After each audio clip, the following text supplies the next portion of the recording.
एक रहस्यमयी रात। राजमहल का कमरा। 12 बजे का घंटा बजता है।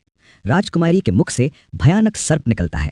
सांप राजकुमारी के मुख से निकला तो उसके इंतजार में बैठे लखन ने अपनी धारदार तलवार से उस पर तेजी से ऐसा वार किया कि तुरंत सांप 2 टुकड़ों में जमीन पर बिखर गया। लखन ने सांप के दोनों टुकड़ों को उठाकर रेत से भरी बाल्टी के अंदर दबा दिया और सुबह होने से पहले ही बाल्टी समेत मृत सर्प को जंगल में ले जाकर उसे आग के हवाले कर दिया और वापस राजमहल लौटाया। तब तक सुबह होने का समय भी करीब हो चला था। राजमहल आकर जब लखन ने राजकुमारी चंद्रकला को जगाया तो हमेशा अचेत अवस्था में रहने वाली राजकन्या तुरंत उठकर बैठ गई, क्योंकि अब उसके अंदर से वो सर्प निकल चुका था तो उसका प्रभाव भी खत्म हो चुका था। राजकुमारी उठते ही हैरान थी। उसे ऐसा लग रहा था जैसे पता नहीं वो कितने सालों से नींद में थी। जब लखन ने राजकुमारी से उसके स्वास्थ्य के बारे में पूछा तो अचंभित राजकुमारी ने अपने आप को बिल्कुल ठीक बताया। तब तक सुबह भी हो चुकी थी। उधर राजा भी पूरी रात सोया नहीं था। उसे बस इंतजार था तो सुबह का। जैसे ही सुबह हुई, राजा बेसब्री से भागा भागा राजकुमारी के कक्ष में आया। जब उसने बिल्कुल सही सलामत अपनी बेटी को बैठे और बात करते पाया तो उसकी खुशी का ठिकाना न रहा। आंखों में अश्रु लिए राजा ने तुरंत अपनी लाडली बेटी को गले लगा लिया।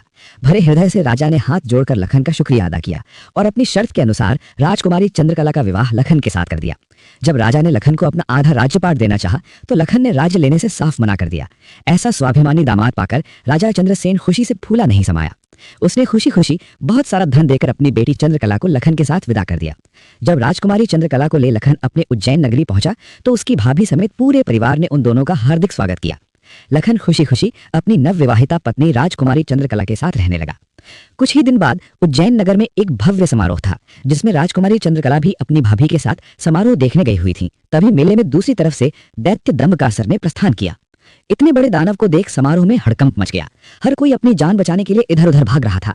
दैत्य को देख राजकुमारी चंद्रकला भी अपनी भाभी के साथ जब समारोह से भागकर जाने लगी, तभी दंभिकासुर की नजर राजकुमारी चंद्रकला पर पड़ गई। राजकुमारी के रूप यौवन को देखते ही दानवराज दंभिकासुर उस पर मोहित हो गया। दैत्य अपने पूरे जीवन काल में बहुत सी स्त्रियों के साथ खेला था, पर आज तक उसने इतनी सुंदर स्त्री कभी नहीं देखी थी। पलक झपकते ही उसने चंद्रकला को उठा लिया और उसे राज्य के बाहर अपनी गुफा में ले गया।